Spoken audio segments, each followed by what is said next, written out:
नमस्कार, मी सानिका अमर ढवण, इयत्ता 11वी विद्यार्थिनी. आज आपण डिटर्मिनंटचे मायनर कसे फाइंड करायचे हे पाहणार आहोत. मायनर हा एम ने डिनोट करतात. आपण एक एक्झाम्पल पाहूयात. डिटर्मिनंट ए हॅव्हिंग एलिमेंट 4 7 3 5 हा 2/2 ऑर्डरचा एलिमेंट आहे. आपल्याला या एलिमेंटचे मायनर फाइंड करायचे आहेत. आपण फर्स्ट 4 चा मायनर फाइंड करूयात. 4 चा मायनर फाइंड करताना फर्स्ट रो आणि फर्स्ट कॉलम सोडून जो राहिलेला एलिमेंट असतो तो 4 चा मायनर असतो. म्हणजे फर्स्ट रो आणि फर्स्ट कॉलम सोडून जो राहिलेला एलिमेंट आहे तो म्हणजे 5. म्हणजे इथं 4 चा मायनर झाला 5. आता आपण 7 चा मायनर फाइंड करूयात. 7 चा मायनर फाइंड करताना फर्स्ट रो आणि सेकंड कॉलम सोडून जो राहिलेला एलिमेंट आहे तो 7 चा मायनर आहे म्हणजे 3. अशा थोडक्यात सांगायचं झालं तर ज्यावेळेस 2/2 ऑर्डर ची एलिमेंट असतो त्यावेळेस आपल्याला जेव्हा अपोजिट एलिमेंट असतो तोच त्या एलिमेंटचा मायनर असतो. म्हणजे 4 च्या अपोजिटचा एलिमेंट 5 हा त्याचा मायनर झाला. 7 च्या अपोजिटचा एलिमेंट 3 हा त्याचा मायनर झाला.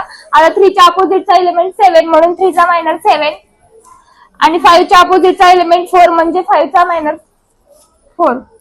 आता आपण 3/3 ऑर्डरचा डिटर्मिनंट पाहूयात. Determinant B having element 1 0 2 3 2 6 and 4 2 1 हा 3/3 ऑर्डरचा डिटर्मिनंट आहे. आपल्याला मायनर ऑफ 1 फाइंड करायचंय. तर फर्स्ट रो आणि फर्स्ट कॉलम सोडून जे राहिलेले एलिमेंट आहेत ते आपण डिटर्मिनंट मध्ये लिहून घेऊयात. 2 6 2 1. आपल्याला माहिती आहे डिटर्मिनंट सॉल्व कसा करायचा. याप्रमाणे आपण डिटर्मिनंट सॉल्व करूयात. 2 1 चा 2 मायनस 6 2 चा 12. 2 minus 12 is equal to -10. म्हणजेच 1 या एलिमेंटचा मायनर झाला -10. आता आपण 6 या एलिमेंटचा मायनर फाइंड करूयात.